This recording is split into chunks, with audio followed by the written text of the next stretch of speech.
Right. Father, we come before you this day, and it's a beautiful, gorgeous day. The heat is radiating, and Lord, we just thank you for the beauty of a day like today. It's also a day in which our attention has been focused on the memorial service for the 5 slain officers in Dallas. And Lord, we pray that you would be with those families that are grieving in that community.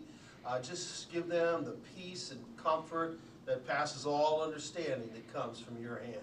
Lord, always we would lift up before you for your safekeeping all of our public servants, but especially our police officers and our firefighters, because of the danger that is inherent in the job that they do, keeping each and every one of them safe and bring them home to their families each and every day. Lord, we pray now for the proceedings this evening. Just give all those participants, those leading, the wisdom and that comes from you. Thank you now. In Jesus' name we pray. Amen. Thank you, Reverend.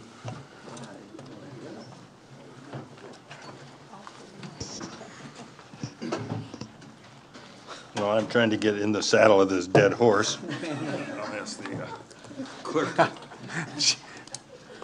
Call the roll, please. Councilman Templin. Present. Councilman Cisco. Present. Councilman DiGiulio. Here. Councilman Gavarecki. Present. Councilman Rourke. Here. Madam Pro Tem McLeod. Treasurer Armstrong. Here. And Mayor Mategas. Present. We have a quorum, sir. Thank you, Mr. Mizzi. I ask for a motion for corrections and approval of tonight's agenda for July 12, 2016. Motion. Moved by Councilman Rourke, supported by Councilman Templin. Thank you. Is there any? Yes, Mayor, I'd like to separate claims and accounts. Without objection, we'll take claims and accounts off the consent agenda and take it separately before the consent agenda. Any other questions or comments? Hearing none, I'll ask for the vote. All in favor signify by aye. Aye. Opposed, same sign. That's carried. Approval of the minutes for June 28th. And I think, was there a corrected set of minutes? Was it sent yesterday, Mr. Mizzi? They should be correct. Okay. Could I have a motion for the minutes, please? Motion there. Oh, sorry. Go Councilman ahead. DiGiulio, supported by Mayor Pro Tem McLeod. Any discussion? Hearing none, I'll ask for the vote. All in favor signify by aye. Aye. Opposed, same sign. We have a, that's carried, a presentation by C.H.A.I.N.E.D, which is, they propose an ordinance to prohibit tethering of dogs for more than a 3-hour period. So if that gentleman wishes to come forward at this time. Should I come to the podium or Yeah, here? well, at least state your name for the record to everybody. I will do that. If it's easier for you to work with your materials over there, that's fine too. My name is Jim Freeman. I'm the co-founder of C.H.A.I.N.E, Inc. We're a local 501c3 animal welfare nonprofit based out of Brownstown. I have a copy for each of you of the presentation. I'd like to pass that out for you as well.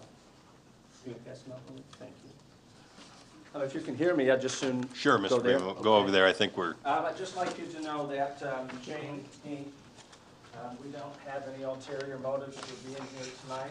We're 100% volunteer. No one gets paid, not the directors, the co-founders, is 100% volunteer. All of our donations go to the dogs. We're here tonight as a voice for the dogs of Allen Park. Just like to get started if we could.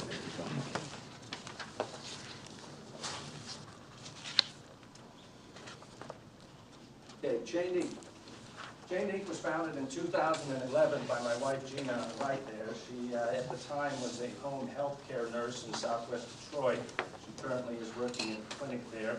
She came home one day all excited and she told me, I found a hobby. I said, great, what is it? She said, I'm going to go into Detroit and help free dogs from the chain. And I said, what? She said, I'm going to go into Detroit and free dogs from the chain.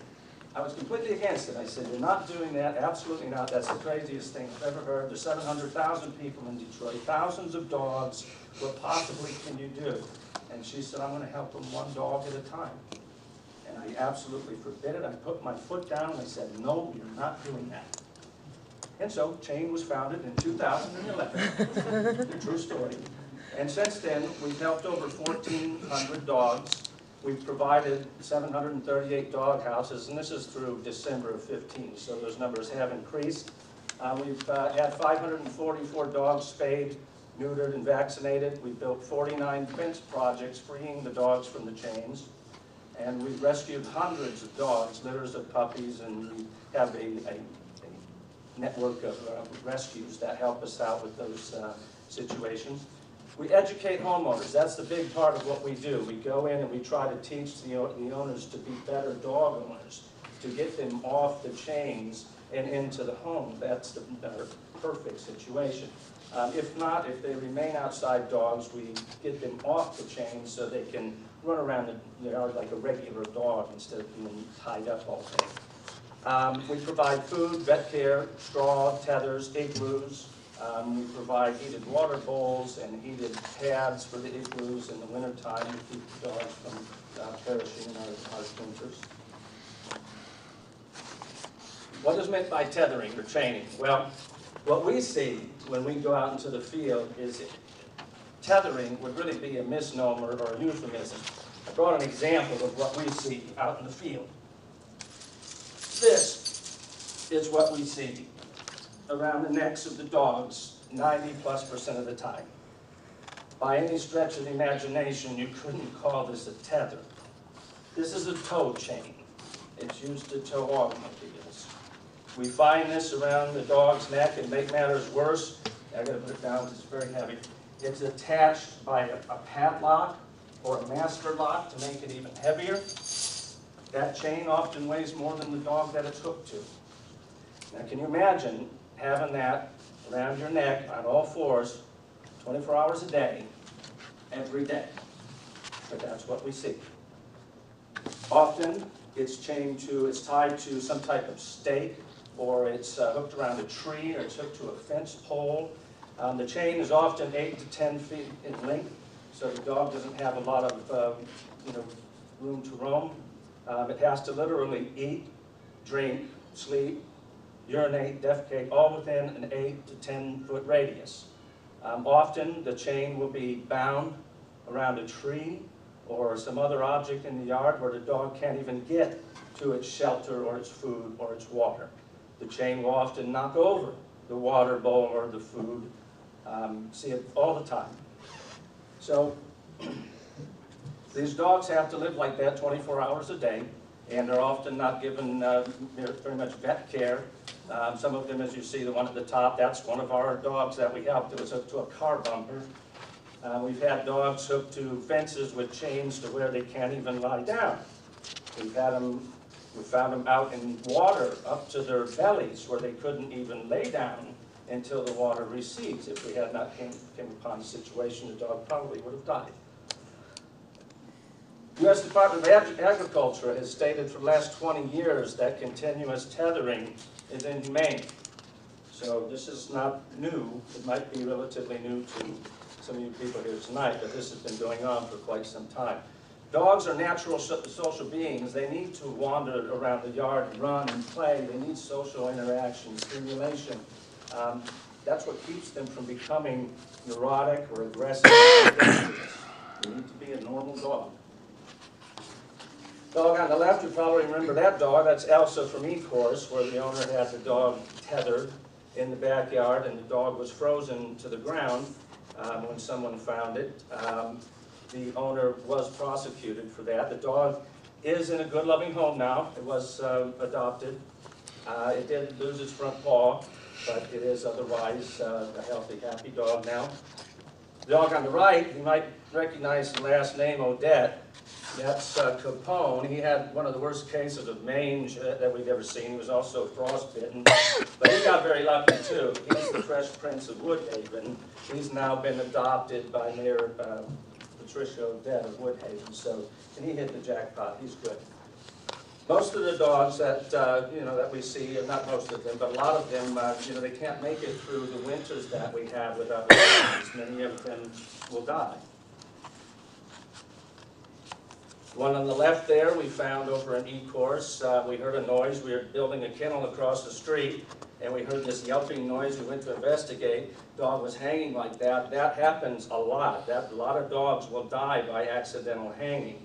That happens all the time. That dog was saved. If another 10, 15 minutes, he probably would have died. The one on the right up on the top there, that's an embedded collar, which we see frequently too, where people will put a collar on the dog and the dog will grow and they don't adjust the collar and the skin literally grows over the collar, requiring surgery in order to free the dog from that pain and suffering. One on the bottom right, not so much, we don't see that, but that's a bloating caused by the tightness of the collar around the neck and restricting the blood supply. Often the dogs have worms. It's on every dog that we help, or not everyone, but 95% of them have some type of worms. They get parvo, hookworms. That's very common for chained dogs to be unhealthy. We also find them emaciated from the lack of proper feeding and just sometimes not being fed at all. Fleas, flies, various different things that can torment an outside dog. Other dogs, it makes them susceptible to being attacked by another dog. If they can't flee, then they usually become the victim of a dog attack. Of course, humans can come and do bad things to them as well. So how does it pose a danger to humans? Well, 25% of all fatal dog attacks were caused by a dog that was chained. Normally a dog will flee. They have a flight. That's what they will do, flight or fight. They will usually flee when they're afraid, but if they're chained, they have no choice but to fight or sometimes attack. Unfortunately, it's often a child that's wandered into the area where the dog was chained, and the child is usually the victim of the dog attack. But it certainly makes them more aggressive. What is the ordinance? The ordinance says it would be unlawful to continuously tether a dog for more than 3 hours a day, unless within the reasonable judgment of your enforcement officer. There are some dogs that are escape artists, and they might need to be tethered the entire time they're out, else they're going to get away from you. Understand, leave that up to the enforcement officer. Other than that, the 3 hours is plenty. You can't tether a dog with anything that is less than 10 feet in length. So they can have more room to be a dog and play in the yard. Can't use anything to tether a dog that weighs more than 10% of its body weight, like that chain there. You can't tether a dog with anything except a proper harness or collar. We have seen everything from wires to ropes to all sorts of various things tied around these dogs' necks. So we supply those too. But yeah, we've seen everything you can imagine. You can't tether a dog without access to shade when it's really hot out. They have to be able to get to adequate shelter. Same thing in the wintertime. They need to be able to get to a shelter with some straw and hopefully a heat pad. Sometimes those chains won't let them get there. You can't tether a dog in an open area where it can be teased by people or where it can possibly be attacked by other dogs. You can't tether a dog in an area where it doesn't have access to dry ground. We've found many in standing water. You can't tether a dog less than 4 months old. We just had one that we took in as a foster, 6 weeks old, and had a chain on it like that. We bought it from the person for $20 and brought the dog home. You can't tether a dog on more than one. Can't tether more than one dog on a single tether. Now you wonder who would do something like that. We've seen that too, where they had a dog, 2 dogs chained with a little Y, and then it met, and then another chain went out, so they both had to follow each other around the yard, chained together at the neck.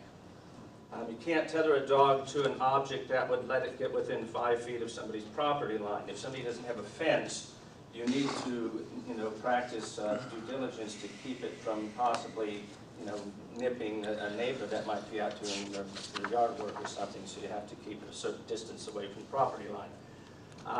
And you have to use a proper swivel type tether if and when you do.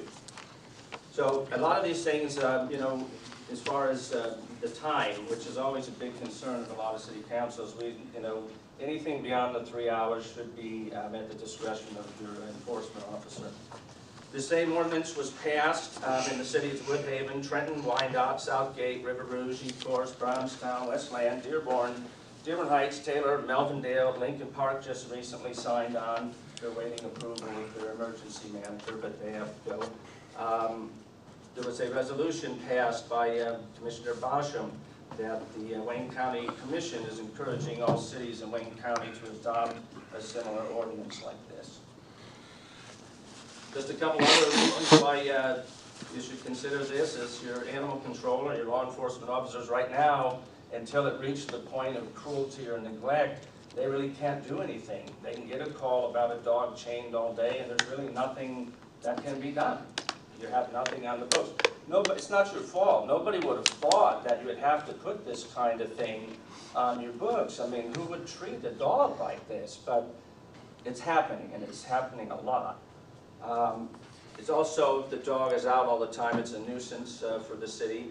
And the animal control officer can kind of do like we do and go over and try to educate the people and kind of tell them how to become better owners and such. If that doesn't work, though, they'll have the ability to write a ticket and enforce them to do it. So that's all of the presentation there. I'd just like to bring up a couple of things that when I do these presentations, City Council will, I've encountered this multiple times. Number one is, do we need this here?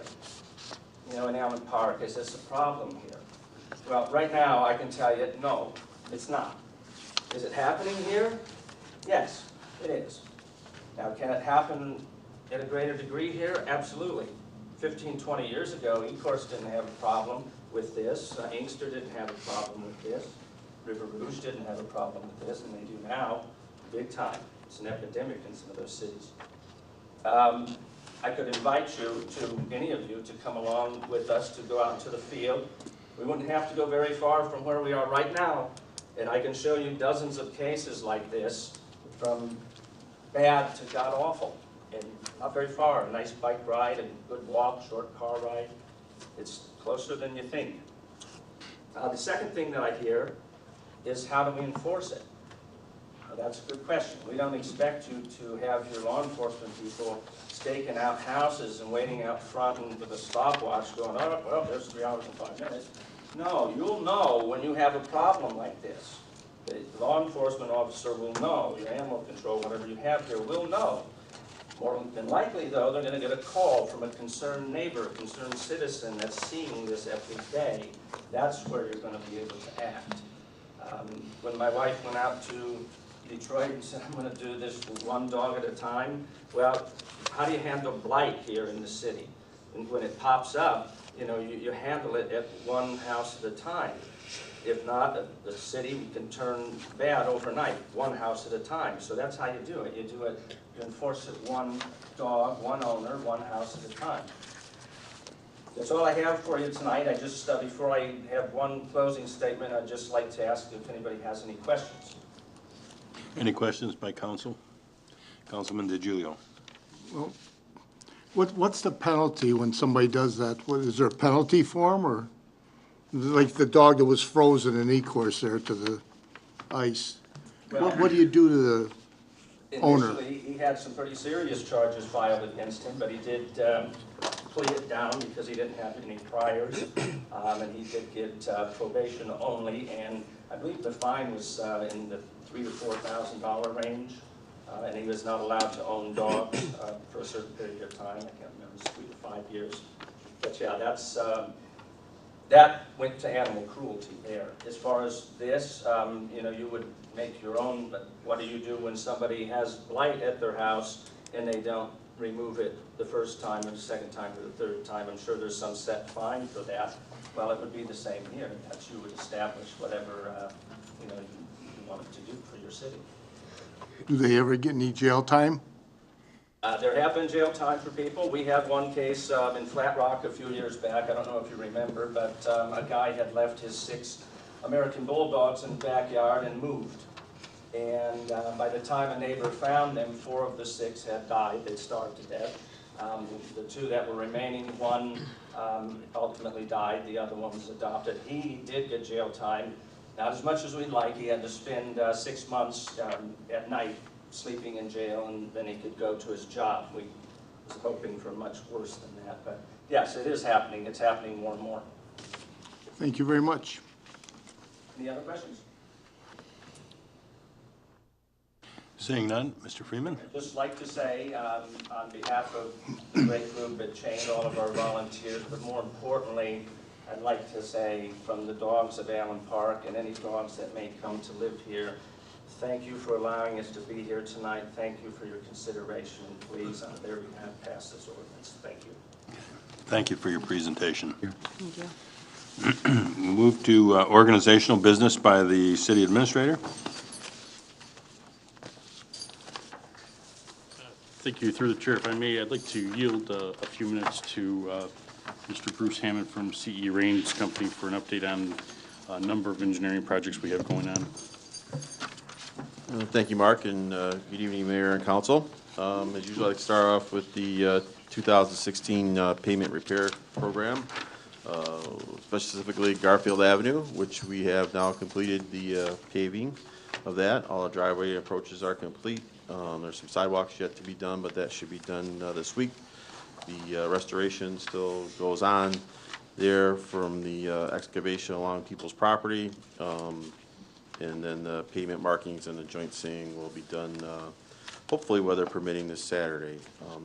The work on Niver has begun. There's about 900 feet of Niver that has been paved. 4 approaches have been done, and there's ongoing installation of storm sewers and edge drain there. So we're making some good progress with those projects. Is there any questions on those? Yeah. Kevin? Just on Niver, because I understand right there by Englewood, they had to drop in a manhole like 17 feet down. There was never a sewer there. Yes. So is that kind of an added cost per se, or, because that's what I'm trying to look at, some of these No. hidden costs that may happen?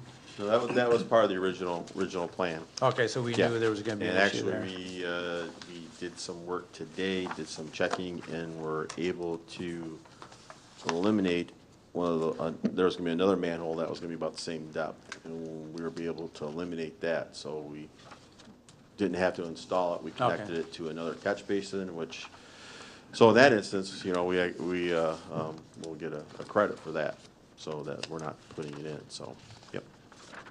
You're welcome. With that, let's kind of move on to my list of projects we have going on. The HBA system for the fire station is currently underway. The demo started Monday and should be completed hopefully in August. The Watson Street pump station, the contracts are with the contractor, waiting for them to be signed, and we'll take them to the city for them to be signed, and then we'll have a pre-construction meeting and hopefully get that project started in August. Payment repairs, the second list has been completed with that. Street sectioning is about done. Allen Road striping, that will happen this weekend, Saturday and Sunday, that'll be striped. Water main replacement projects, Arlington and Warwick, we're just finishing up the design of that. We sent the plans into the DEQ for a permit and looking at going out to bids probably here in a week or so on that project. The Holiday Inn and Hampton Inn on Enterprise there by Southfield, we did send them a comment letter. We had some questions back from them, but we do not have a revised set of plans, so we're just waiting for the developer and his engineers to get back with us on that. Other than that, we've looking at some maybe a water reliability study for the city, or seeing looking at the review from the state on that. Just want to mention at one of the prior meetings about the traffic study that was done on Reek Road. I'll just give you a quick synopsis on that. The city has classified the road as a major street according to the Act 51 funding. The Federal Highway Administration, through its National Functional Classification System, has designated a major collector street. What that means is the road itself is eligible for grants through the Federal Highway Administration for repair and replacement. The weekday average peak times of traffic is during the morning is usually between 7 and 8 a.m. In the afternoon, it's 3 to 5 p.m. The average daily traffic count, it was done over 7 days, was 5,289. So on the average day, there's 5,289 vehicles that go north and south on Niver. The 7-day total for what the counter was out there came up with 49,062 vehicles total. Out of that, 1,675 were trucks, and that added up to about 3.4% of the total vehicle traffic on that street. So, any question on that? If I may, through the chair, to classify the truck, that is a bus, a delivery truck of, with a single axle tandem wheels. That also, as I was driving by there, I've seen a small dump truck with tandem wheels on the single axle, but hauling a trailer as a lawnmower cutting. That would be classified under the truck category Yes. as well. Mayor, Mr. DiGiulio? I want to go back to, how did you pick Niver, Kolb, Garfield, and Shenandoah? How were those streets picked? I think that came up at the last council meeting, and it was about the time that we got here that the city administration had looked at the Payzer condition rating and based those streets on their surface condition, how rough they were, how bad they were. Now, Kolb is the one off of Van Born, That's correct. and you're going to do the whole thing all the way down to the dead end there? Yeah, Or- that's what we have plans for right now, is a I cul-de-sac. mean, I drove down there. I don't see it as, I mean, I've seen some worse roads in our city. Yeah. How did we pick Kolb? I didn't understand that one. I was, like I say, we weren't on the original determination of the list, so I know the mayor spoke to it, or Mr. Kibbe spoke to the determination. I think what was decided was that we would do streets spread in all 4 sections of the city, rather than strictly on their Payzer rating. So we're not going to go by the worst, we're going to go by areas. Well, they're the worst per area, whether it's, But one have you, area have you had been two down Kolb off of Van Born? Have you I have, driven? I know, not in a I long mean, time. I just don't see it as a big problem, especially the back half of it. You know, when you turn in off of Van Born, it's a little shaky, but I don't see it back there going by the cul-de-sac. Okay, thank you, I just wanted to ask that. Sure. And then, Mr. Hammond, could I just ask Sure. one question? On a residential street, do you have any averages of to what traffic would be? like on a typical residential street, Yeah. there's no real, I'll just give you my opinion. It would probably be around 1,000, 2,000 cars. Okay. So this is really substantially greater, I mean, it's Yes. 2.5 times Yeah. greater. Okay. Yep. Mayor? Yes, Councilman. Yeah, I want to speak about Kolb also. I happen to agree with Mr. DiGiulio that the resources for that street, and even though there's people that live on it, that is a dead-end street, correct? You are correct. There are about 10 houses on that street, maybe 11, maybe not all occupied. And it just seems to me that on a dead-end street, and I've been down that street a number of times, I've mentioned this to the city administrator and our engineers, that what would be wrong with revisiting and looking at that and seeing if we can allocate our resources a little better. Now, I'm sure that people on Kolb on that street might be a little disappointed. Yes. But it is a dead-end street. Yes. There is no through traffic. And it just seems to me that there's other streets in Allen Park that are a lot worse, where there is through traffic that might be better served at this point. Sure. Not saying that should never be done, but at this point, that might be looked at, and I was hoping that that would be looked at, as I've talked to everybody in the, last few weeks about that. Yeah, we can certainly do that. I mean, Don't want to disappoint the people on Cole. oh, I understand. I understand. but, Knowing that they're I going to mean, get their, being told they're going to get their street fixed. Yeah. But the fact is, there's a lot of streets that need attention. Yes. That are through streets. Yeah, I got a- That's understandable. If I may, through the chair, there's a couple concerns I have on that would be, one, we've already designed it. This was set up last fall for design and bid through that process. We did drive through there yesterday afternoon, myself and Mr. C.H.A.I.N.E drove over there to look and see if there was possibility for sectioning. Unfortunately, that is an asphalt road, so street sectioning just doesn't make a whole lot of sense at that point in time. But again, if this honorable body would, take a vote to authorize a different, to remove that street, I'd be fine. I think the only issue I have is when we went back to, when we asked the voters, we put that, had that on the top of the list for the concern at that time for the vote for a credibility issue. You want to make that move, Council Floyd? I just want to say this, is that dead-end street has a turnaround. Yes, it does.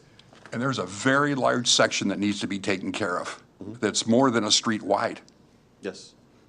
So. Yeah, well, I think in the design process, we looked at, and we're taking that turnaround or cul-de-sac and we're shrinking it way down and putting an island in the middle of it to save on the paving. And I think we reduced the width of the paving too.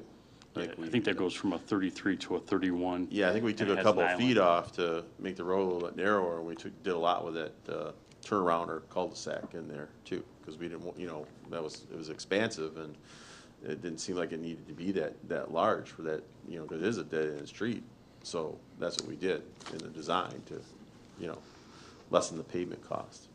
Okay, well, I would just suggest to the council that maybe we all, that others who haven't had a chance to go look at that street, to maybe go look at it and revisit it on our next council meeting and see if it's an appropriate thing to change, Sooner rather than later, please. change the plans. Sure. I mean, we shouldn't be so stuck in evaluating these things and say, well, we did this a year ago, and that's what we have to do. Sure. I think we should be a little more nimble than that. The only problem with that, Councilman, is that it does take time to design. These aren't designed overnight, so there was a time frame for that process. I understand And that, this but bid was we're bid talking out. about money and resources. Absolutely. And I realize that's all put in a bundle like that, but at the same time, there are streets that are really, really bad, that are worse than that street. And I understand the reason that we gave everybody a section. So, I don't want to make a resolution now if everybody hasn't seen the street yet, Well, I'll just say, when the streets were given to us, if we had an issue with them at that time, I think we all should have driven out and looked at them at that time, not let them go forward and now change a whole different direction because time and resource and everything else. So I think we didn't do our due diligence if what you're saying right now is that street maybe doesn't need to be repaired. Maybe we should have looked at it earlier, of which we didn't. So I'm in favor of going forward and letting, I don't need to go look at the road. So my vote would be to continue on the path we're going. Well, I would just say this, that we should have the ability to change our minds on some things. We should have the ability to do what's best for all the citizens in Allen Park. Yes. That's all I have to say. Uh, Comment? Yes, Councilman. The road, this particular section is how long? It's a block or, Cold? yes. Yeah, it's about 300 feet, I believe. Is that one block or two Yeah, it's blocks? about, no, it's not even, probably half a block or a little bit longer. So it's a very short Yes. piece that we're talking about. Yep. So the possibility is, and I'm kind of echoing what Tina just said, the possibility is we could spend a lot of time and money redesigning for a larger road, which is going to end up being more costly, where we could take care of this short road that's currently asphalt, get it up to concrete and be done with it. It's in the plans. Yep. So the possibility, I mean, we're talking about one block. If we were talking about a 4 or 5 block section, that we could say, okay, don't do this one, do, you know, another larger project, then I might think it would be worth considering. But for a 1 block section like that, that's currently asphalt, maybe it's one of these things, it's best to get it done and out of the way and forget about it. Yep. Because that's not gonna cover very much in another section of the city. Thank you. You're welcome. Any other comments by council at this point? I have a comment. Councilman Temple? I have looked at the street, and I think it does need to be repaired at some point.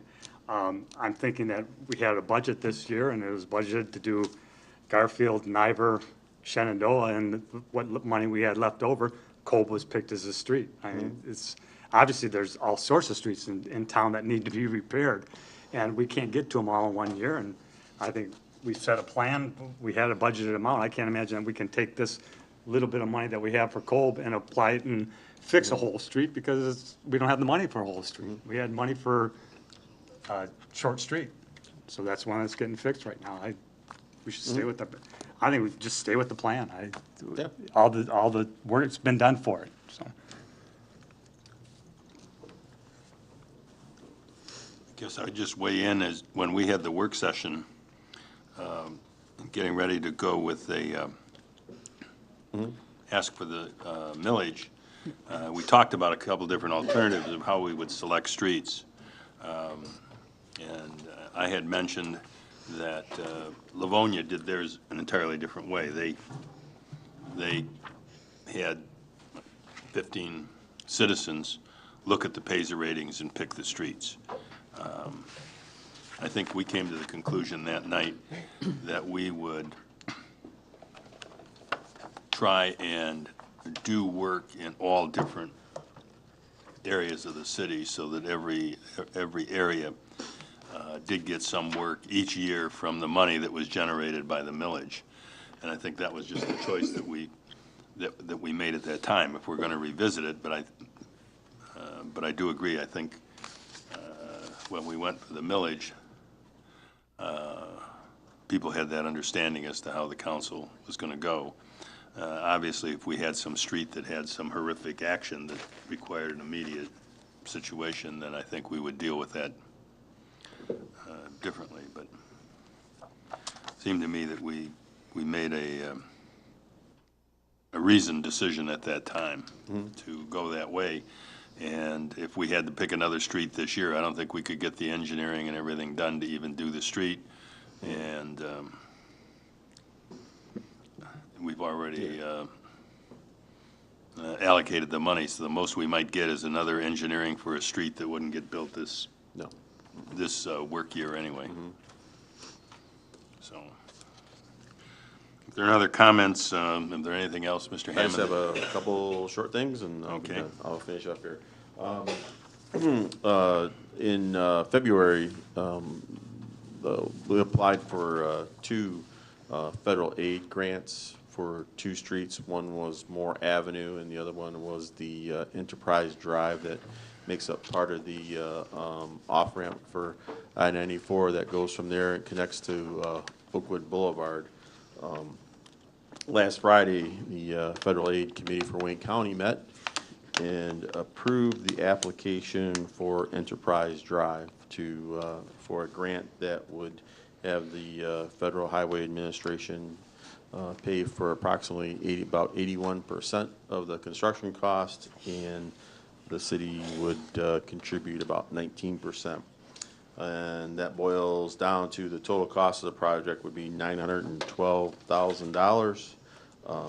The grant award was for $746,472, which would mean the city would have to contribute $166,496 to the project. So it's about a 80-20% grant that was awarded on last Friday. The actual construction will not be until fiscal year, they got it scheduled for fiscal year 18, which means we go by the state's budget, so we couldn't begin until October 1st, 2017. So there'll be more on that coming up when it will be going to the state in about 6 months, and once we get the final approval from them, there'll be a project for the city to consider about the grant, accepting it and signing the contract to move forward with it. So that was I thought some pretty good news that that the Federal Aid Committee, which it comprises all the communities of Wayne County except Detroit, thought it was a worthwhile project, and only $16 million every year is given out as grants. So to get $1 million, almost close to $1 million of it is a pretty beneficial thing, because you're competing with all 43 communities in Wayne County for this money, and so getting a grant is there's only a few cities in the county that are getting them. So that will be one street that if you've ever driven down it, especially when you come to the end of it, it's very rough, very bumpy, and you wonder if you're going to stop before you get to Oakwood, because it's so bumpy that your brakes are pulsating back and forth, and you wonder, like, oh, am I going to make it before I get to Oakwood or not? So that'll be one safety thing that'll be taken for that. And just other things that came up at that meeting that affect Allen Park is Pelham Road from Wick to Ecorse. I know it's a border road with Taylor, but that is going to be resurfaced starting next year. It's approximately about $1.4 million rehabilitation and resurfacing. And also MDOT is going to be replacing the I-75 bridge over Goddard. Obviously that'll affect the traffic on Goddard, but it also affects the city, because there's a water main that's in the way that will have to be relocated for the new bridge, but MDOT will be paying for that relocation. And that's all I have. Yes, sir.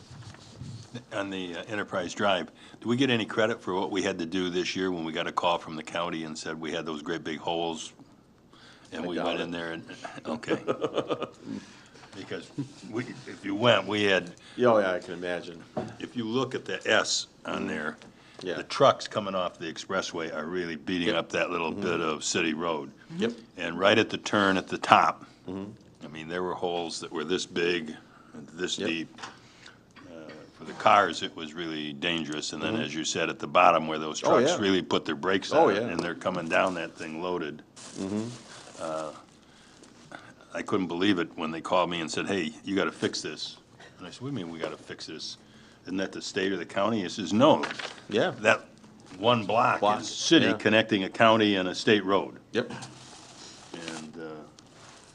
And it's got that real sharp turn right at the top, and they're coming off on a sharp turn. So they're making two sharp turns. They're really, when they're loaded, that really puts a big strain on the concrete, and you can see it when you go out there and look at it.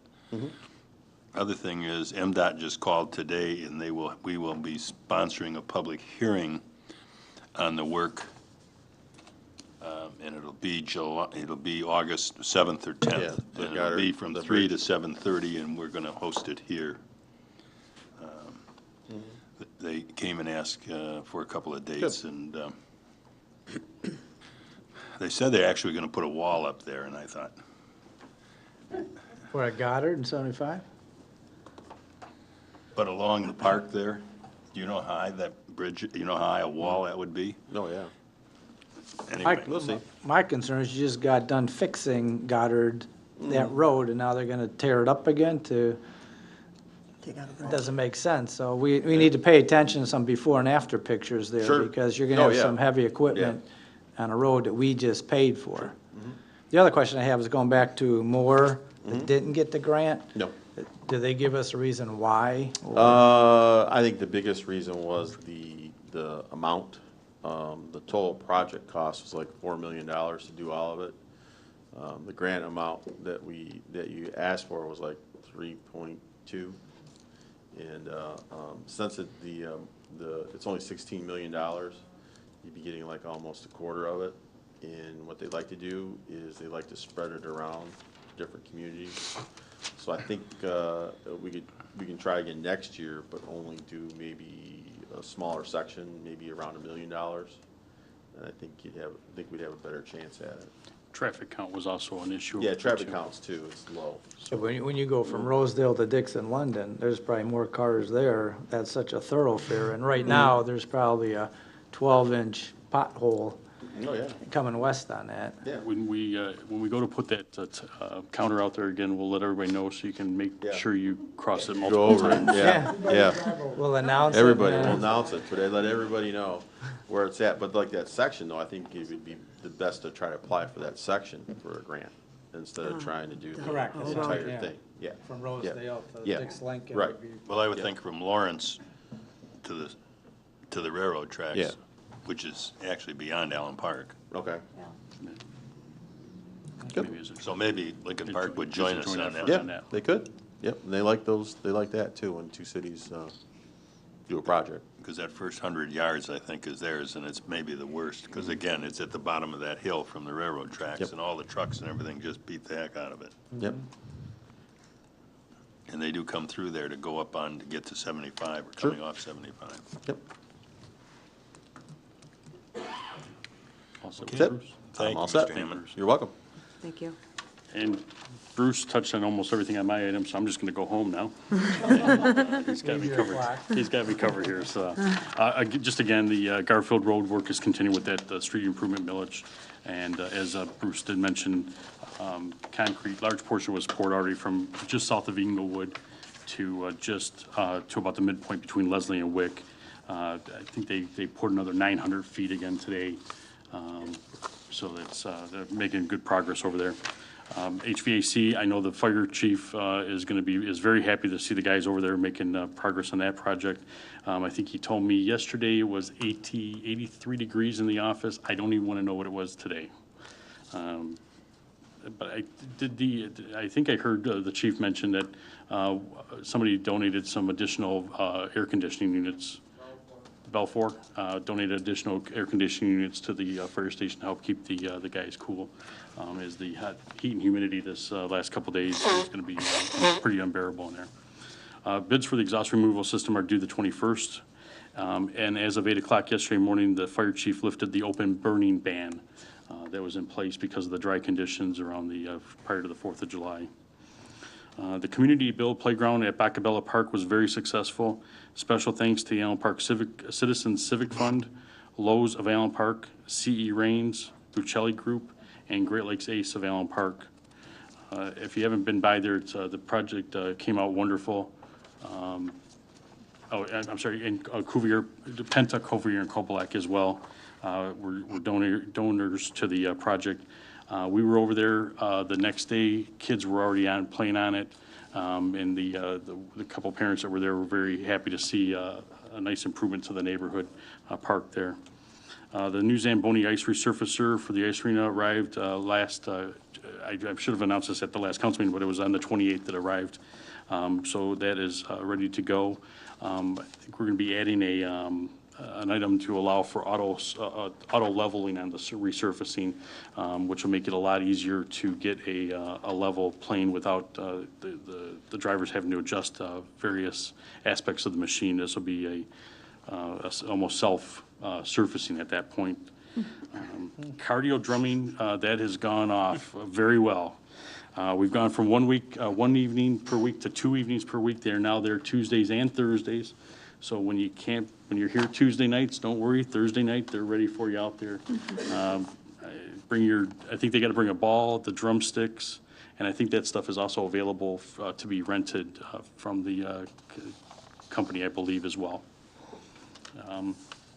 The LED streetlight conversion project for Southfield Road is scheduled to start on Monday, the 18th of July. The conversion project that is in the various areas of the city is nearly 50% complete, and contractor Corby Energy, they're doing that change over from those mercury vapor lights to LED lights. That is going well, and should be able to see that savings here shortly. The big savings is going to be that Southfield Road project. I believe that was estimated to be a savings about $30,000, $35,000 per year just on the Southfield Road from the border to I-94. So huge savings on those, getting those changed over to LEDs. As Bruce mentioned, the Allen Road pavement striping is starts in downtown this weekend. I know Jennifer has already emailed out to all the businesses and to let them know. They should be able to get it all done on Saturday, but if they're not, they'll be out Sunday to finish everything up on that. And that's going to be a different process, as we mentioned at the previous council meetings. That's not a paint on the surface. That's actually grinding of the surface and applying a polyurea, like a polyurethane into the groove, and it'll be something that'll be able to last a lot longer than just your normal paint. I didn't get any of that right, but I came close. Horseshoes, that's all that matters. Well, you got to correct the urethane from that other word. Yes, I was thinking the fertilizers. Again, work on Watson Street Pump Station and the design work for the water mains is underway, and then the grant. The issue over there on 94 is kind of a little frustrating. That is a major road for the city. Enterprise Drive is. I'm glad that we were able to get this funded for there. If this grant did not come through, we would be on the hook for 100%, as that is a major road. The biggest issue I have on a system like this is where the state, MDOT, is actually dumping traffic off onto our major road. So I'm very happy that we were able to get a grant on that. That is the benefit of that program, and I'm glad that they did see that that was a necessity for us to have funding associated with that. We had some good news here. Time Equity sold 13.84 acres on Enterprise Drive to Ford. Per the land contract agreement, the city received 65% of the net proceeds, or just a little less than $2 million. That came in on Friday, and that'll be used to pay down the outstanding debt on the callable bonds that are due 2018, 2019. And then also the $16.75 million bond sale closed on June 29th. As we had talked at the last council meeting that would happen. That is now final.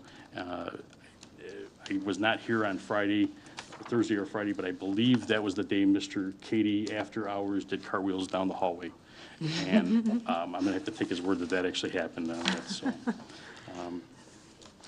Also, we did get some information that came across from the state of Michigan. They have sent us the recommended change order for the EM order regarding the 2015-16 budget amendments. They also sent over the change for Order 37, the approved Order 37 being changed. 55A, which is to to tear down the property next door, as that was not part of the original change of 55A. So we can now demolish that property and have it cleared for sale. And also, two great pieces came in, and that is Order 57, which has been signed, outlining, I think it's 8 items that the RTAB will now meet. And then finally, they sent the revised RTAB schedule for 2016. And I don't have a copy of it with me. I wish I did, but it is canceled every meeting from now until the end of the year. They will meet as needed to consider one of the 8 criteria that were outlined in the Order 57. So that was absolutely wonderful news. I think the city is now on its way to is able to regain some control from the state of Michigan and continue to move forth with great success that we've been able to get in the last few years. Any questions of the administrator? Councilman Cisco. I just wanted to bring this up, and this is not something that city administrator talked about, but, a few meetings ago, we talked about having our department heads, we visited the resolution that we had of having department heads show up, and I was thinking that that we should acknowledge the department heads that are here in our roll call. They should be part of the record, possibly. I don't know if that's a good idea or a bad idea, but I think it should be acknowledged who's here and who's not here, or maybe just who's here, as far as the positive goes. And maybe during roll call, If you want for the record, I can announce who's out there right now. We've got DDA Director Jennifer Kibbe, Parks and Recreation Director Pat Hawkins, Finance Director Bob Cady, DPS Director Terry Kerr, Police Chief Jim Wilkowitz, Fire Chief Doug LaFond, and also in attendance, I believe, is Sergeant Albright, Wayne Albright from the Allen Park Police Department. And so as I've said that, I think they should be acknowledged at our Absolutely. meetings. If we have them here, I mean, I don't think it's any different than the rest of us. They're part of the city. They're part of what makes the city happen. It's a pleasure to have them here. Maybe not on their, on their own. You're as they pressing did for your us. luck, Councilman. But I appreciate them being here. And I think it's important that they're here. And I notice how they're kind of like, you know, not telling them where this sits, but, you know, I don't know what they're talking about right now. And the only other thing that I'd like to mention about department heads and stuff is that, and I know it happens usually with the fire chief and police chief, but when we have department heads go on vacation, and me as a council person really does not know if they're on vacation, so if I go to call them, or if a resident calls me and wants to know something, and I'll try to find something out, and I have to call the department head to find out that, hey, they're on vacation.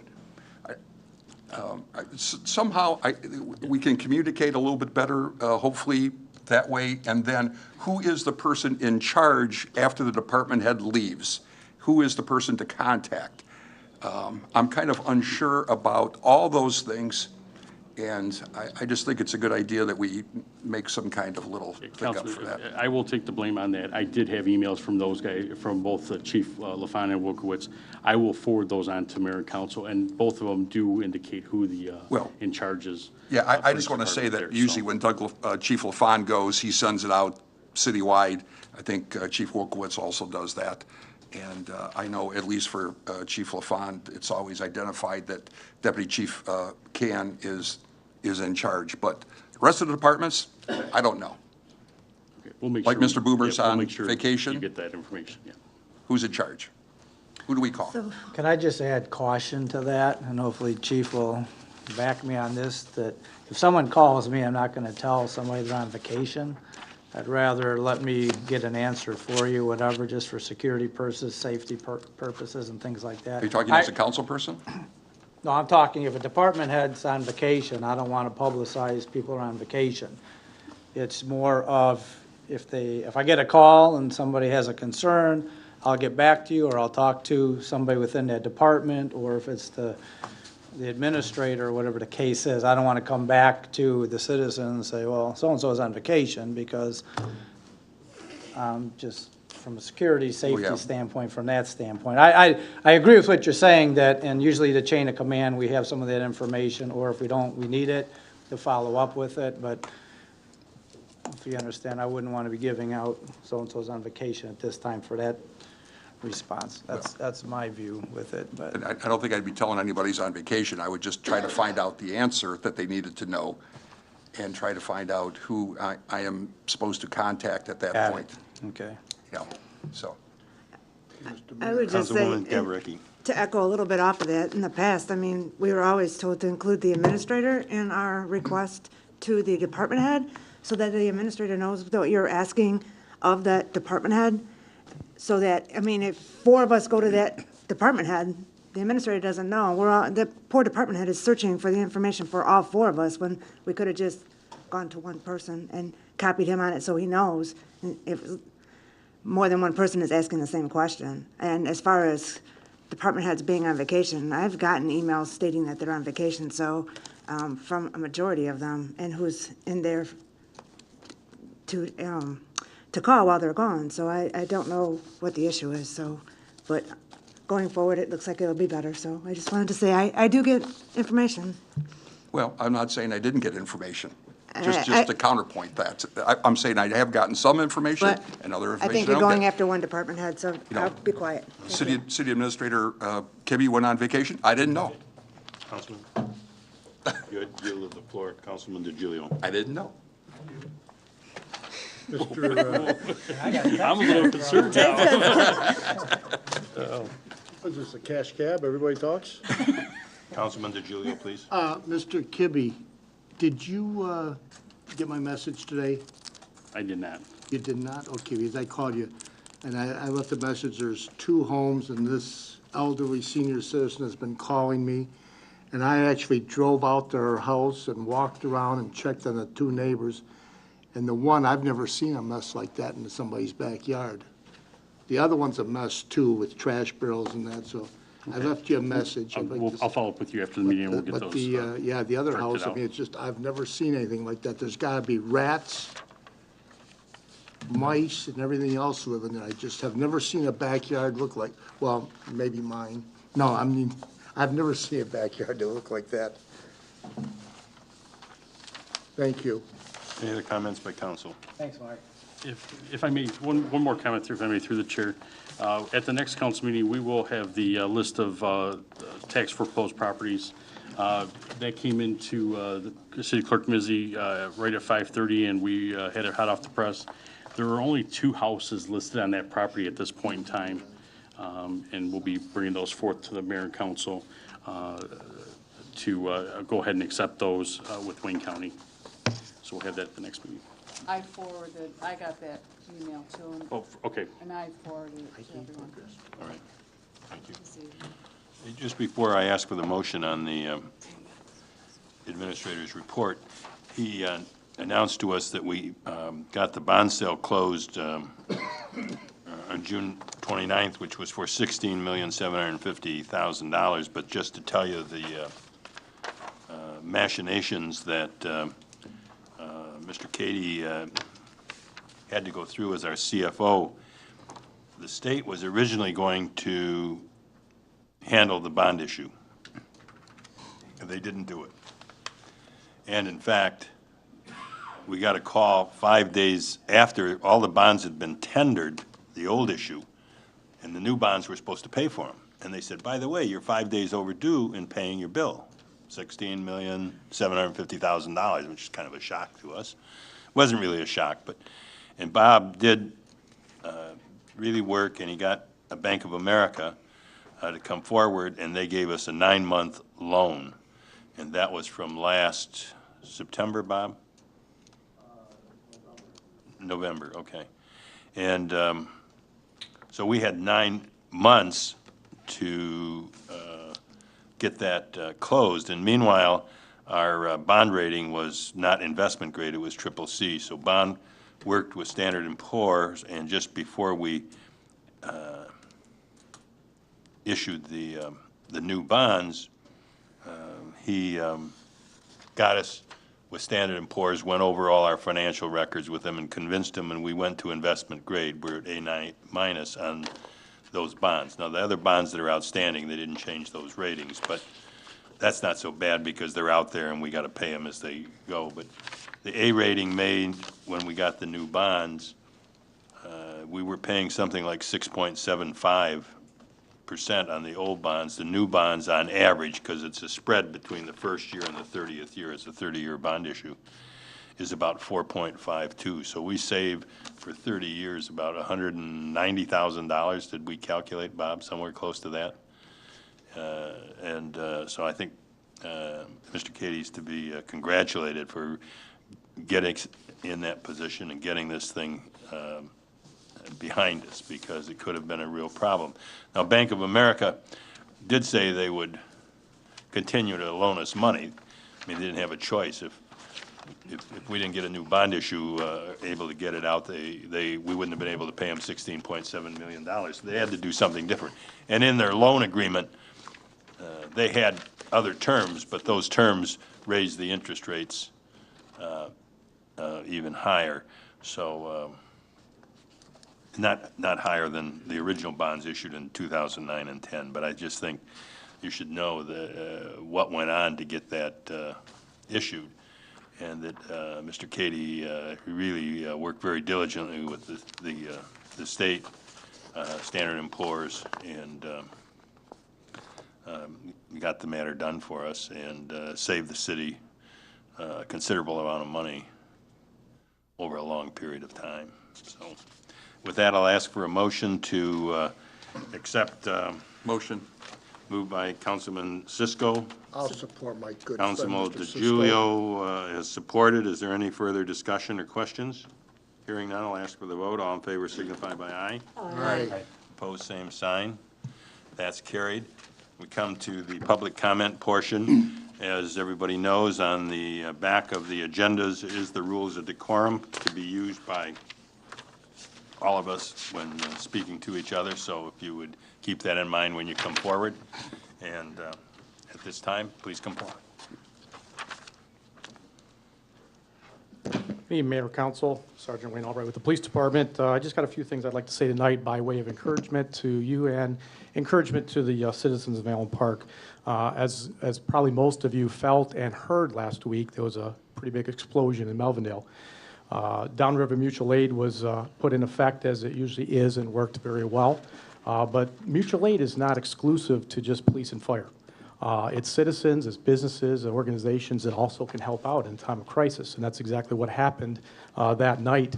When I got on scene and realized they needed to evacuate some residents in Melvindale, they were going to be displaced from their homes. I made a call to Pastor Tracy Frussel of Inner City Baptist Church. Literally within 5 minutes, they had the doors of the high school open. Within about 20 minutes, they had people from their church coming with water, coffee, tea, donuts to help with those people that are displaced. As a matter of fact, it was about 37 families that ended up staying at the high school for several hours. And it's just nice that we had, obviously we had people from Allen Park also stopping by, wanting to know, can they bring water? What can they do to help? Just a word of encouragement. That's what Allen Parkers are all about. In time of crisis, we all come together and help. That's something that I was very encouraged about. As you know, this was a pretty bad week for police officers across the nation. And after the shootings in Dallas, there's been, if you don't know, there's been almost a dozen more shootings. People are out to get the police. It's just been horrible. And as a police officer, you know, it hasn't personally affected Allen Park. But if you've heard about the Thin Blue Line, if you heard about what it does, it affects all of us across the nation. And so it's been troubling. And, you know, we're human. Police can get cynical. We deal with, a lot of the time, we deal with people that don't like us, people that are going to be going to jail, people that have called us because they're in trouble. And so we naturally have that enemy out there. And it's easy to think that most people just don't like us. And so it was very reassuring this week, and I'm speaking on behalf of a lot of other supervisors, the amount of people from Allen Park that called us, that came to the station, that brought donuts was my favorite. They brought donuts over. That wanted to shake our hands. There was a lady that brought flowers just to say, we support you in Allen Park. We're sorry to hear what happened to your brothers down in Dallas and all over the country, and we're here for you. And that's something that was reassuring to know that, you know, Allen Parkers, they do support their police and fire. And listen, we're human. We make mistakes. But you must know that we are out there for the good of Allen Park. All right, we want to make sure that all Allen Parkers are safe, secure, and happy with their services, and that's our main goal.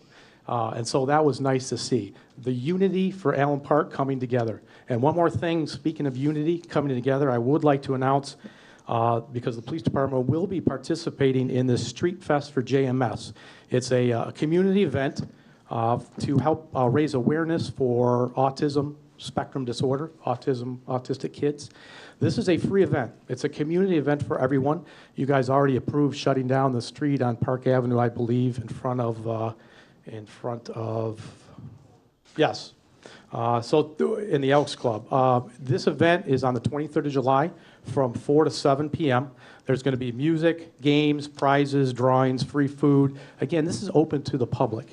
Now, there's several of us police officers that are volunteering our time to help with the kids. It's a special event for them. There's going to be a dunk tank, so I might even be persuaded to be in the dunk tank. Mayor, I don't know how good your arm is, but you might have a chance to dunk me. I promise no reprisals. I won't be looking for the white Lincoln after I get dunked. But it's going to be a fun event for the kids especially. So please, if you know anybody that wants to come out, 4 to 7 o'clock again on the 23rd. It'll be just a great event for the city of Allen Park to come together and to help these kids. Thank you. Thank you, Sergeant. Thank you.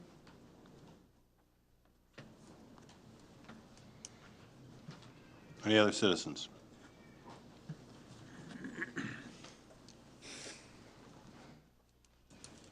Bob Turner, Morris Avenue. Through the chair, I have a question for Mark. Mark, in reference to the surplus money we had from the safety millage, I believe that was going to be, the pension fund management is going to start managing that surplus fund. Am I correct, or? Yeah, I sent your message over to Bob, because I wasn't too sure what money you were talking about. Now the Well, city has it had about budgeted. $600,000. Is the choice, Was keeping it the money or rolling it back? The OPEB money. Pardon me? I think there's a confusion. I'm not too sure. Maybe Oh, Bob- okay. Maybe I. Yeah, because I sent the question over to Bob. When I seen it, I sent it over to Bob, asking him if he could understand what the question was. Okay, well, we had about $600,000. Okay, it was a choice of rolling that money back to the citizens or taking a surplus money and investing it for future whatever. And I was under the impression that $600,000 would have been turned over to the pension fund to manage that surplus money that was not given back to the citizens. I'm I'm going to yield, Mr. Katie. That is not correct, but he'll help get us back on the right path. I'll talk to you again. Thank you.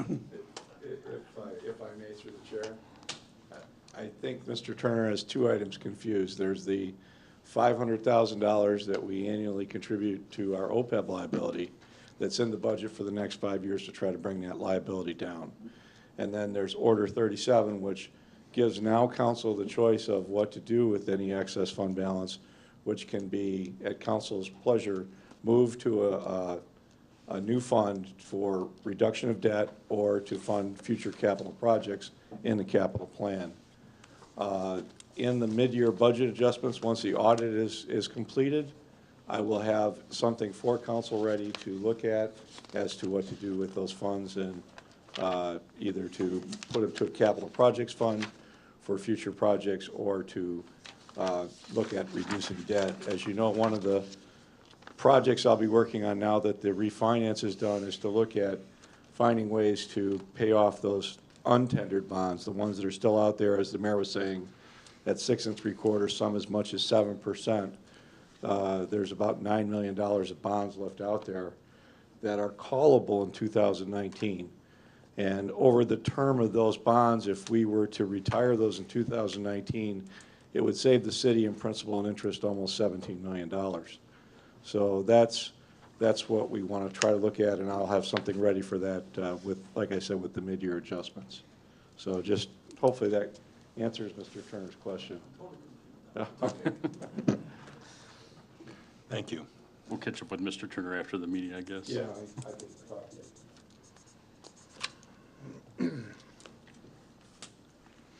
Ray Walagora, Chatham Avenue. Just want to invite everybody down this Saturday at Advanced Auto on Ecorse Road. The Allen Park Marching Band is having a car wash. From 9 to 3, the kids will be out there washing cars. $5. Young man in the back has some advance tickets, or you can buy them at the car wash. Supposed to rain for the next couple of days, so you'll probably need a car wash on Saturday anyway. So they will be there. So come on down and help the band out and help the kids out. Thanks. Thank you. Thank you.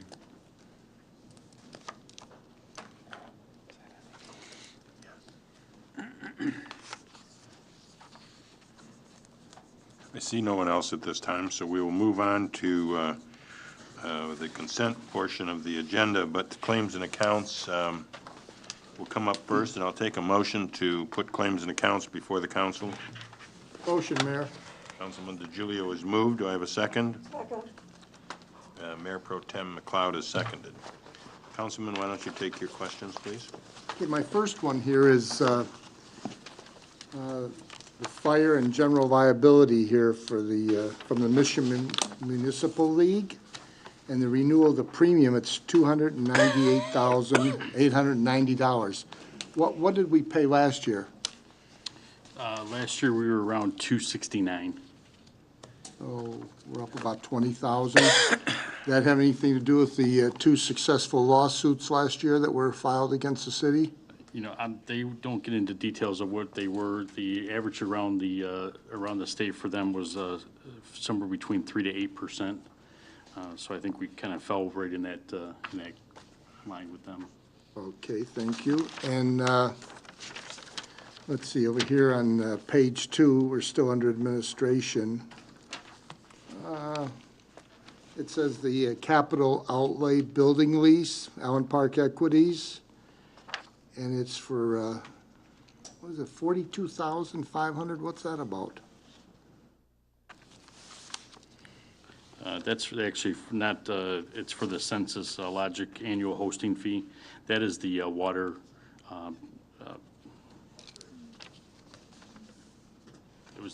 it's part of the water system, but I think it was the upgrade, and that it was part of the tower work, I think, that they ended up doing. If I may, through the chair.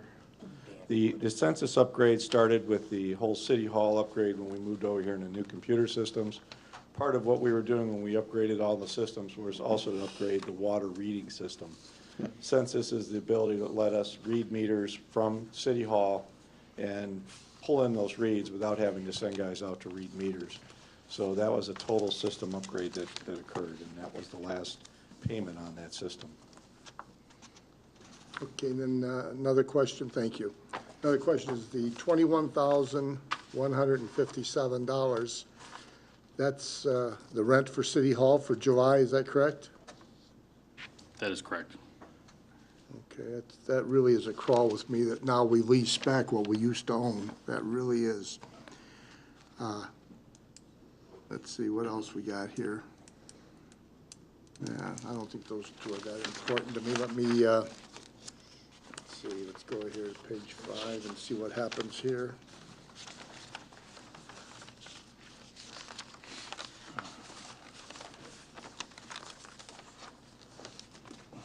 Page 5. This is under DDA operating. This $9,600 for the DDA office, does that come completely just to the DDA office, or do we collect from the tenant in the back? We do collect from the tenant in the back, Ms. Skibby? Okay, so what part of it do we pay? And what do they pay? And how many square feet do they get?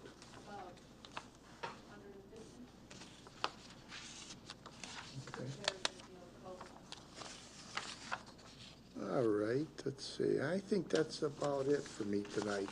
Thank you. Any other questions? Quick question while Bob's up. This census, is that a portable unit that if we go to another city hall, we can take it with us, or?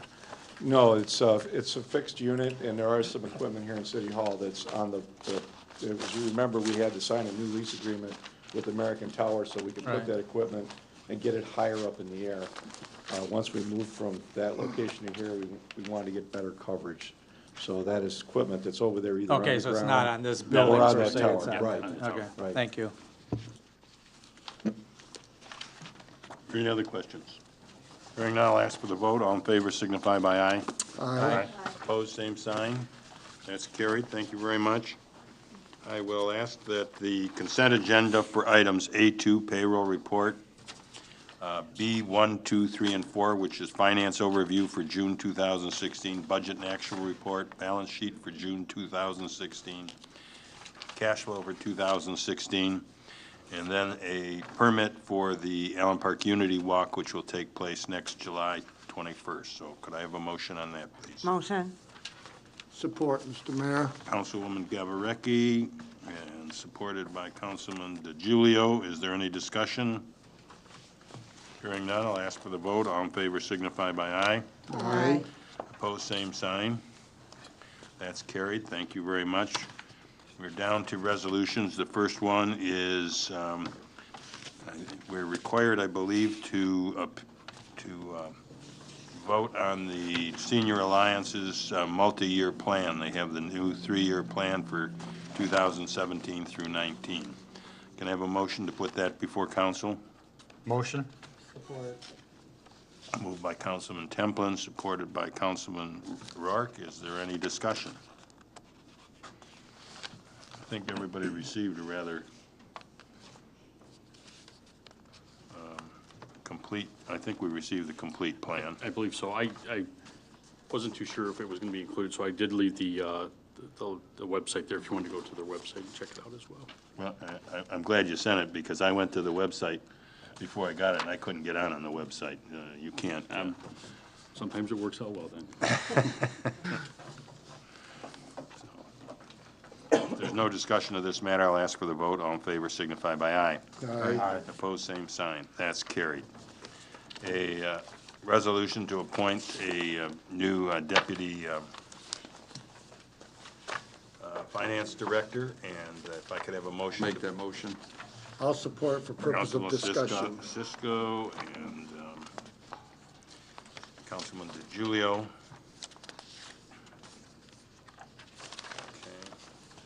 Sorry, I'm not back there fast enough to look at the person who was put up, but who wants to speak first to the matter? You want to talk, Harry? Well, I'd just like to say, I think this is something that we've needed. It replaces basically Plant Moran. It only comes in, what, 2 days a week? So we'll have somebody there that's 5 days a week.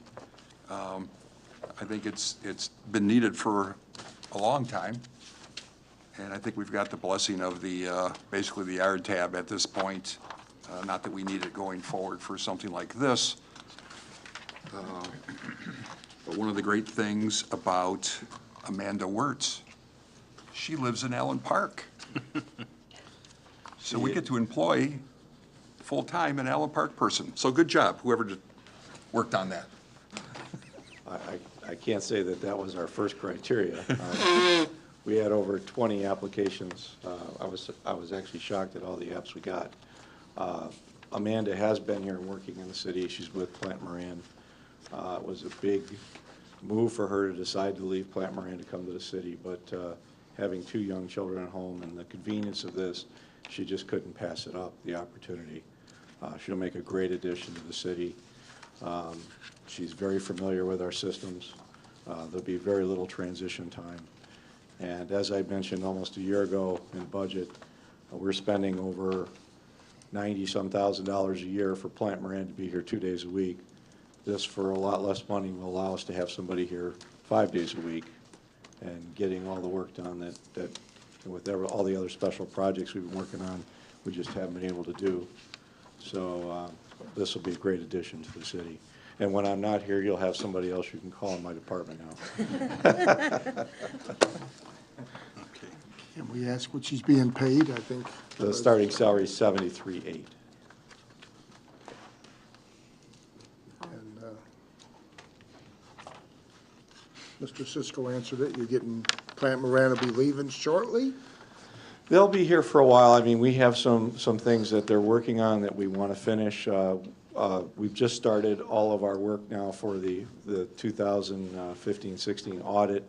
We've got some GASB issues that are brand-new pronouncements that we have to work on, but the plan will be before the end of the audit this year, they should be gone completely. It'll still be a sizable savings this year to the city. Thank you. Mayor? Councilman Cisco. And I think this is part of what, as we're trying to build Allen Park back up, to build our department back up, to make them stronger. This is something we've talked about as going through the emergency manager thing of building a group of people that work here that are going to make Allen Park stronger down the line. And I think this accomplishes that big time. I have a lot of faith in Mr. Cady. He knows that.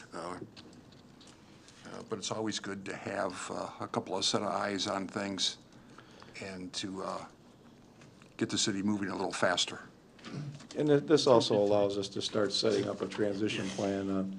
Obviously, I'm not going to stay forever. I got Mr. Cady to agree to 10 more years. But this does allow for that succession plan. I think that you're absolutely right. This is a move that is necessary because Mr. Cady has, let us know that, he's going to eventually want to move on. And we need to be, position ourselves so that we can make that step without having a major lapse in time. Which is, we've always fallen short in that. You know, a department head leaves and we're like lost. Yeah, You know, we're just gone. We don't do a very good job of succession planning, and that's something we really need to work on here. Yeah, and I also want to say, just to bring this up, that Human Resources, I think, looked at this and approved this also ahead of time as part of the process. 10 years, that's much better than my wife's plan for me, which is life plus 5. One other comment, if I may. Yep, Councilman. I think it speaks very well for where we are today, that you got 20 resumes, that there were 20 people who were interested in coming to work in our city. And I would venture to guess that a few years ago, you wouldn't have seen but 1 or 2. We had one from Zimbabwe, too. That was interesting, because he wanted us to get him a work visa and also fly him here, and he would be going to work for We us. would have had to sponsor him, and I'm not sure how the 2 applicants from Canada were going to get you. Yeah, we had a couple from Canada, and then a lot from the metro area. As far out, I think there was one as far out as Jackson and up to the northern, just south of Port Huron as well. But you're right, it does say volumes about where we've come as far as a city, that people, are interested and want to come. It's a good sign. It does reflect, we did send that as an RFP, that's why you saw that. Councilwoman Gavricki. I just had a question. So you said that they would still be here till the end of the audit being end of the year, or? No, I hope to Early have, fall? I hope to have them gone actually before the audit starts, but the audit should be starting probably mid-September this year, so. And it might not be twice a week like it is now, it might be once every 2 weeks, maybe once a week, it'll be a lot less. But we'd still be paying the same amount? No, it's based on the new $4. contract we have in place with Plant Moran is we pay for when they're here. Good, thank you. So she'll be working on the audit, is what you're saying, instead of Plant Moran being here all the time? That's correct. Now, do we need a CPA doing that, signing off on that, or is that part of the auditor coming in to do that? That's part of the audit process. They look over everything we've done, but they're all CPAs, so they're Well, verifying. what she's we've not done. though, is she? No, she's an accountant. Okay, got it, thank you. And, okay. For the record, the start date is August 1st, August correct? 1st. Okay. After her obligatory 2 weeks of notice.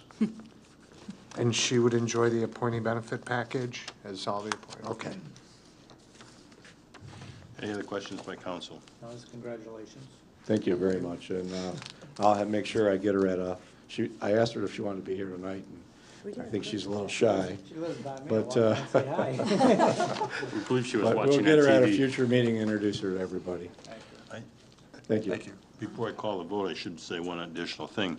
Because we sent the RFP and she applied for the job through the RFP, the contract we had with Plant Moran, which says if an employee of theirs is hired by us direct, we have to pay them I don't know how big a severance fee, but it's substantial. That section of the contract with them does not apply because she applied directly to an RFP. We did not solicit her. So, and Bob, is it a 6-month salary item, isn't it? I've forgotten what it is, but it's a substantial amount of money.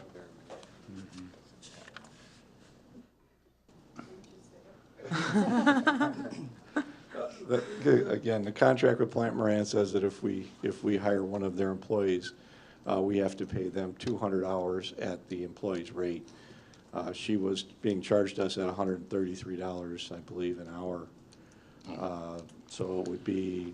$27,000, Yeah, we will discuss that with Plant Moran. Matter of fact, we were going to discuss the day they had to leave. I agree with you, Mayor, that we should have to pay since she applied for the position. They seem to differ with that, but they also said that we could negotiate, so we'll talk to them and see where we're at. I don't anticipate it to be a big liability. Okay.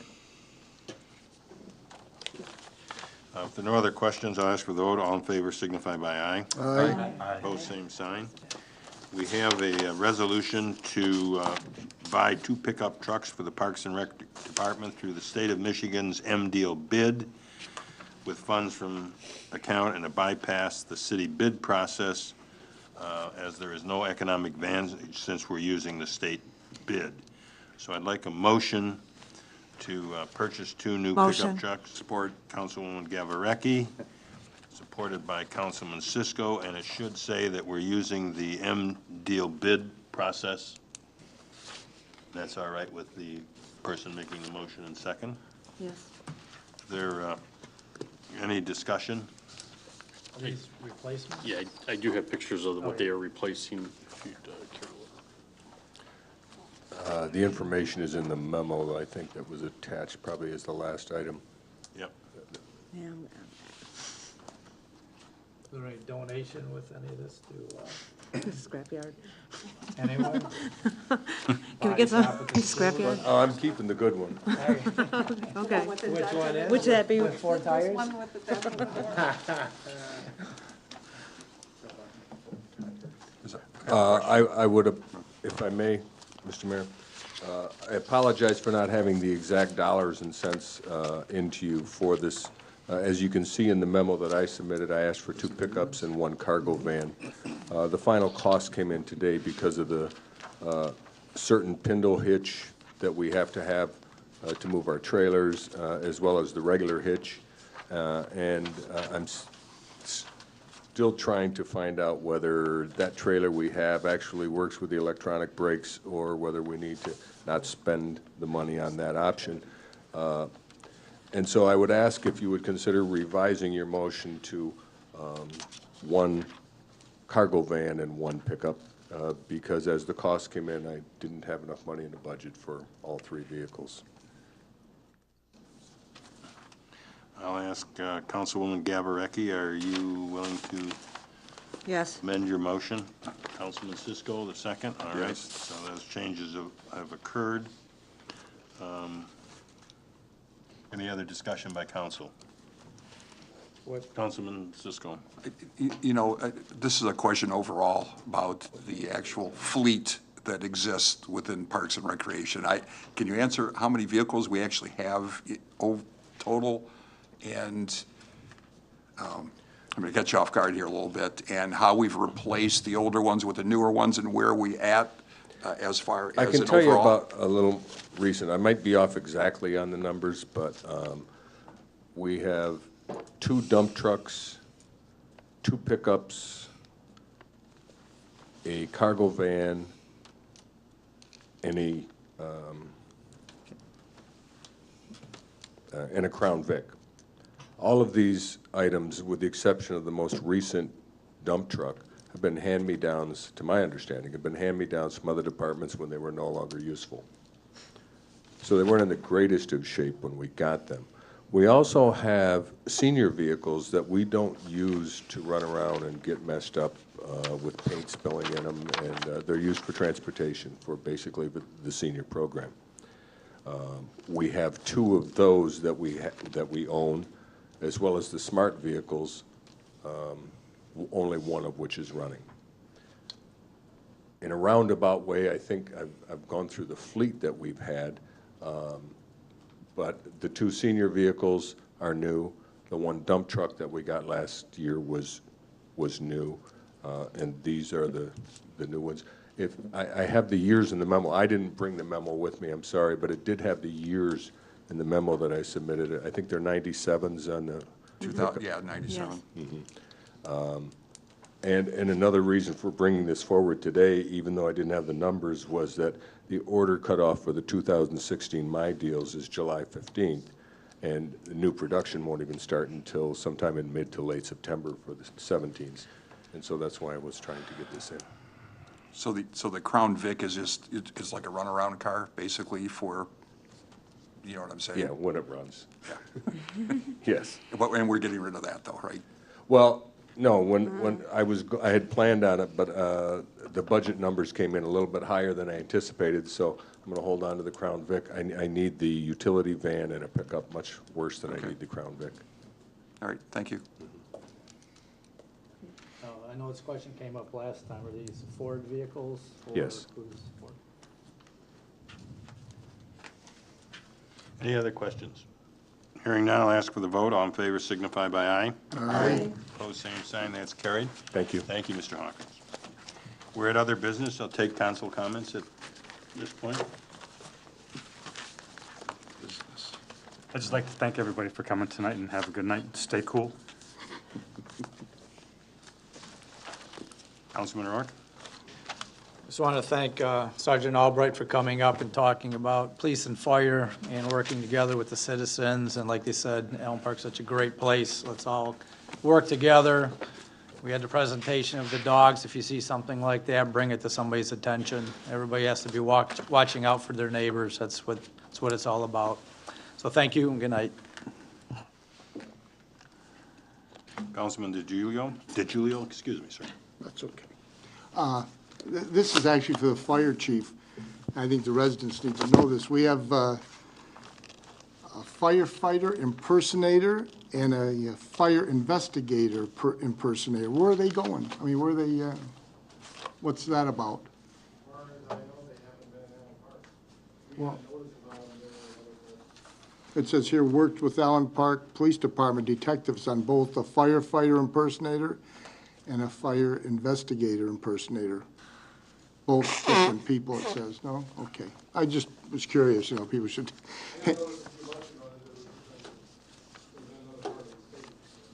Okay, then, and just one more thing here, Mr. Mayor.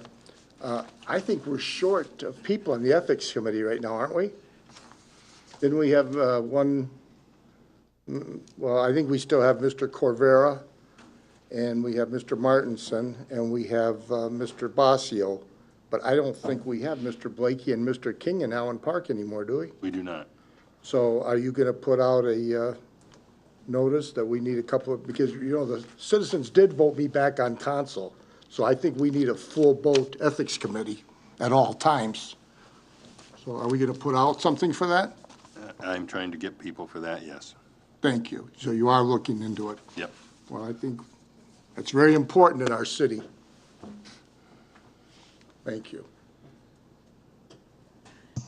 Mayor Pro Tem McLeod? Just a couple of things. I know that they mentioned the community build at Bocabella Park. As many of you may or may not know, I am also a member of the APCCF Board of Directors, and a number of our folks came out. It was very nice to see a number of other individuals from Allen Park, including two commissioners, Bob Turner being one, and Ray McGusson, who isn't here tonight, who's on the Historical Commission, along with some just general citizenry, folks from Lowe's who came, several of whom are also residents, and then some of the neighbors who came out and chatted with us and said how wonderful it was to see things shaping up at the park.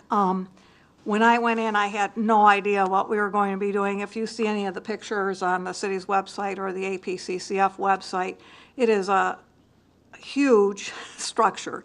And it was a very interesting process. There's going to be another one at Englewood Park, I believe sometime the first part of October.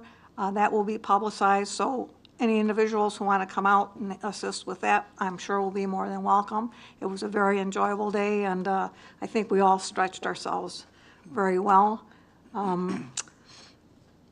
Aside from that, I think we need to keep all of our public defenders, our police and firemen, and our thoughts and prayers, and hope that people regain their sanity and just treat one another well.